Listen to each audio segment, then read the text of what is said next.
Hello and welcome back to the Top Tiers.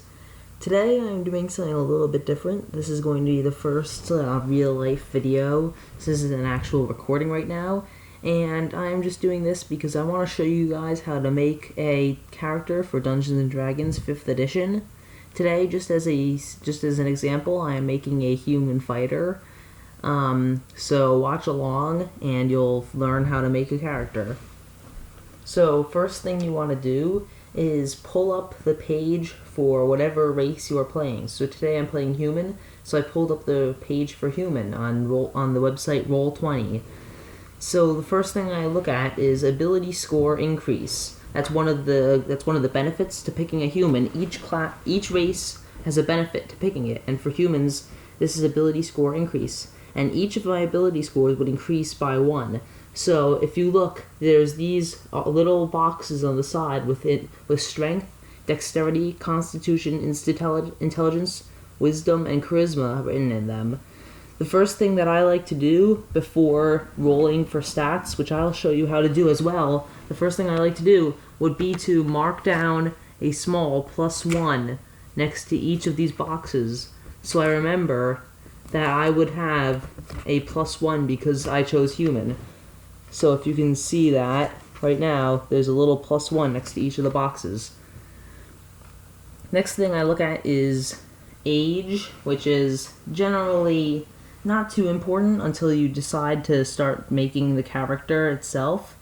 And alignment. So alignment, you can choose what kind of person you are. So in this case, I want to make my human neutral good.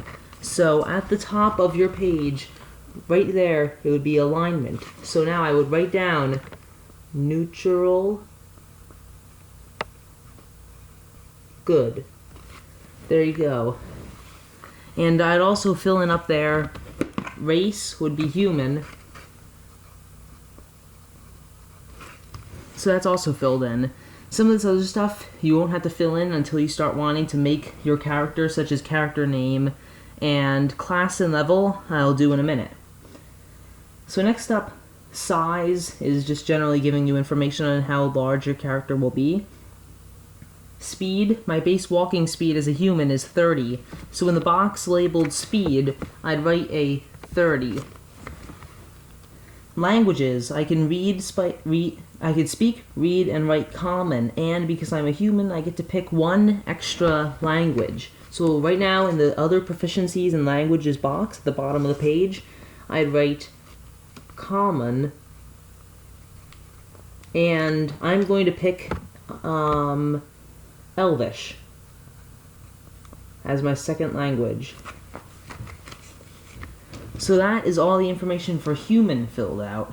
Next up, I'd have to fill in the information for fighter, as that is the race that is the class I'd like to play. But before I do that, I'm going to roll for my stats. I'm doing a method of rolling it's 4d6, so you roll 4 6-sided dice, and if you only have 1 or 2 sets, that's fine. You can just repeat the rolls and write them down so you don't forget. And I'll show you how to do a little bit more. So now you're going to need to get your dice, so give me a second to try to find some d6s. I have 1 d6 there. And you know what, I'm just going to pour them all out, and I'll find them a little bit easier. 2d6, 3d6, and 4d6. So d6 refers to how many sides the dice have, and a d6 would be a traditional 6-sided dice. The dice in Dungeons & Dragons go up to d20s, which would mean it was a 20-sided dice. You use those dice often in combat as a way to determine if you hit or not. I'm going to just put the dice back in the bag quick so that I don't lose any. Alright, now rolling for stats, what I'm going to do now. So I take the 4 6-sided dice that I have, and I'm rolling for my strength right now. So I'll roll. I have a 6, a 5, a 5, and a 2. So now the method that I'm doing, I would remove the 2 and take the 6, the 5, and the 5. That would be 16. So in the big box up here, if you guys can see that, the larger bubble of the strength, I'd write down 16. And then I'd, in my head, subtract 10 from that 16, so I'd have 6, and divide it by 2. So you see that small bubble up there? 6 divided by 2 would be 3, so I write down plus 2, but wait, I have a plus 1. So my 16 in the large bubble would become a 17, and my plus 3 will become a plus 4. So my strength score is 17 plus 4. Same thing for dexterity now. I grab all my dice, I roll them, and I rolled a 6, a 6, a 6, and a 2. I'm actually rolling very good today. I don't actually roll this good. So this character is going to be a little bit very strong. He's going to be a little bit broken, but that's fine. So subtract the 2, and I'd have an 18. So it would be a 19. But you find the main plus before adding the plus 1 to it with the 18. So 18, that would be 10, so that would be 4. And plus 1, so it would be a 19 plus 5 in the dexterity score. Now let's take all the dice again, roll them, and I have a 6, 4, 5, and 3. So this one wasn't as great as last couple, but it's still pretty good. So get rid of the 3, and now that would be a 15. So 15, that would be 16. And then 15 minus 10 would be 5, divided by 2, and this is going to be interesting, because it would be a 2.5, but in Dungeons & Dragons, whenever you get a half, you round down, so it would be a 16 plus 2, but because of the plus 1, it would be a 16 plus 3. Intelligence, I'm rolling for my intelligence now. I rolled a 6, 6, 3, 3, so one of the 3s I'll get rid of, and now my total here is a 15. So same thing as the last one, because I rolled a 15, so it would be a 16 plus 3 again, because of that plus 1 as a human. Next up is Wisdom.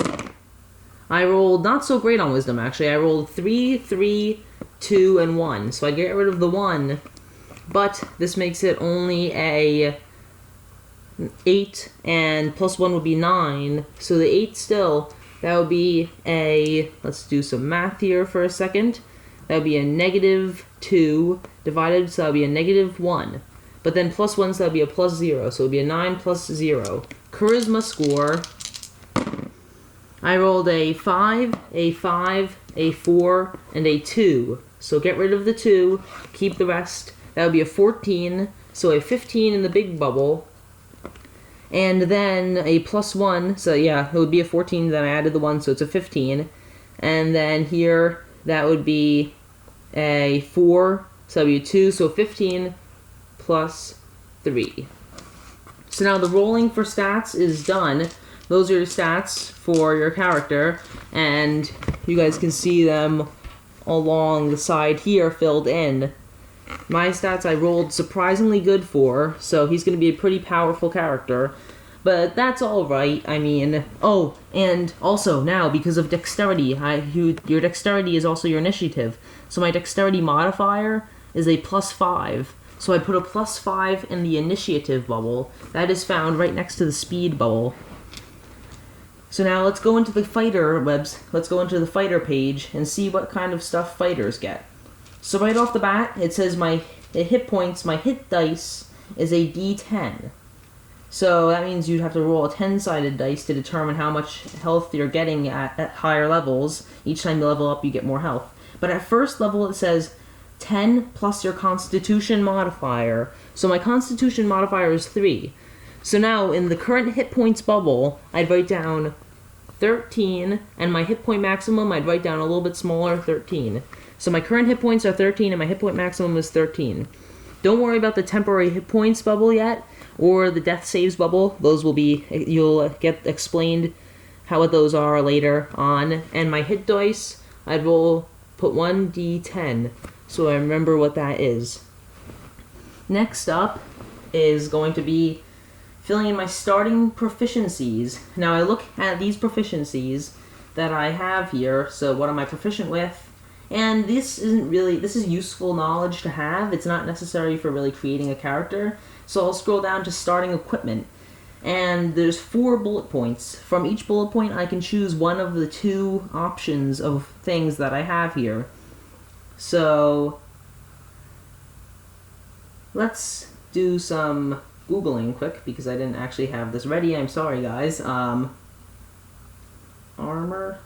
5th edition. So let's look this up, and I'm going to get a weapon page up as well. Let's scroll down. Armor, for the first bubble, it says I can take either a chainmail or leather armor and a longbow and 20 arrows. I'd prefer the chainmail. So my chainmail, if I look at the page that gives me information on an armor, chainmail gives me a 16 armor class. So in the armor class bubble, next to initiative and speed, it looks like a shield. I'd write down 16. I may modify that in a second if I take a shield along with my chainmail. So going back to the fighter page, I can also choose a martial weapon and a shield, or 2 martial weapons. So I'll take a martial weapon and a shield. So the shield will add a +2 to my armor class. So my armor class now is an 18. That is in the small bubble right on the top of your page.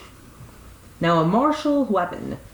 That's a type of weapon that's a heavier type of weapon, so it'll deal more damage.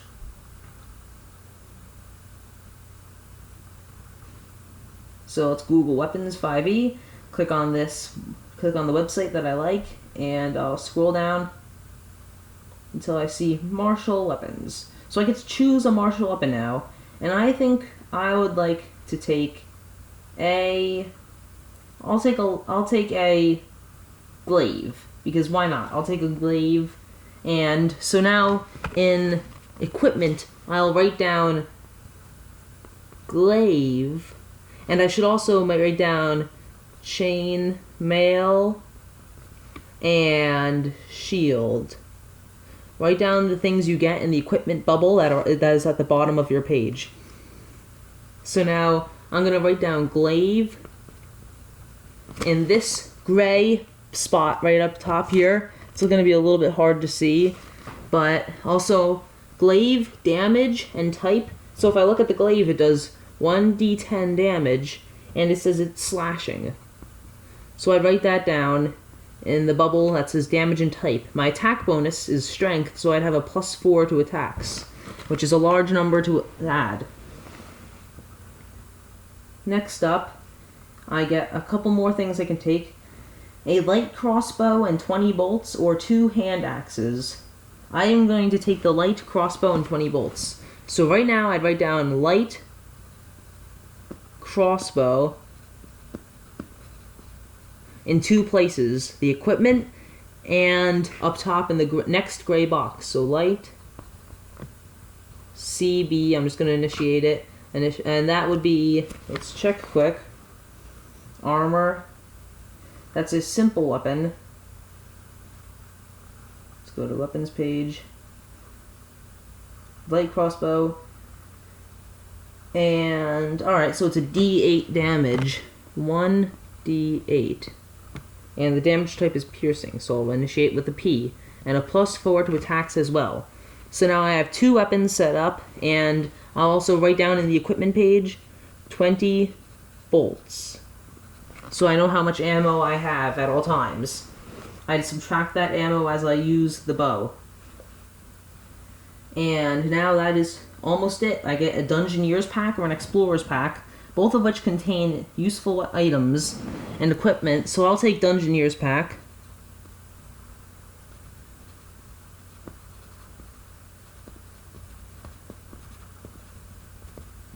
I'll take Dungeoneer's pack. I wrote that down in equipment as well, so now that I know I have that. First thing now, at level 1, my proficiency bonus is +2. So see the proficiency bubble at the top of your page? You'd write down a +2. It is right next to the strength bubble. And also, before I forget, before I go on, you should write down your modifiers in these lists along the side of your scores. So in the saving throws bubble, you'd write down your strength modifier, which is a +4, dexterity +5, constitution +3, intelligence +3, wisdom +0, and charisma +3.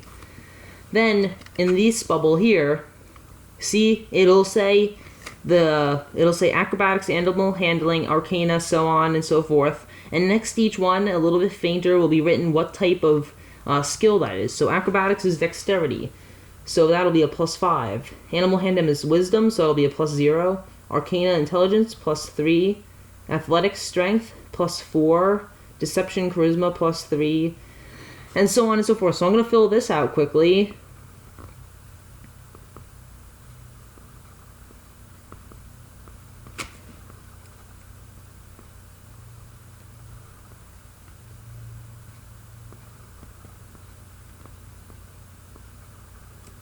And I am almost done now. Oops. +4 and +0. Alright, so now I finished filling that out. Now it's time to get back to filling in information for my fighter. So, at first level, I get bonus features, fighting style, and second wind. So scrolling down, I can see what each of these do. My fighting style, this is interesting now. I get to take a certain type of style of fighting, and it says that I can choose from archery, defense, dueling, great weapon fighting, protection, and 2-weapon fighting. So looking at each one, I think I'm going to take dueling. So when I'm wielding one melee weapon and if I'm wielding a melee weapon in one hand and no weapon in the other hand, I have a +2 to damage rolls with this weapon, so I get a little bit of extra damage. So in features and traits, right here, this big bubble, I'm going to write down dueling. And if I were doing this for something besides a video, I'd write down what dueling means in that bubble as well. So next up is second wind. What does second wind mean? Second wind means that I have a limited well of stamina that I can draw from to protect myself from harm. On my turn, I can use a bonus action to regain hit points equal to 1d10 plus my fighter level.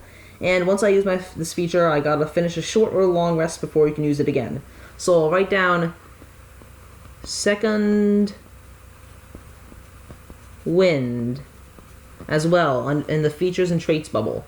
And once again, if I was making this character seriously, I would be writing down what it does. So that's the basic information on how to make a character in Dungeons & Dragons 5th edition.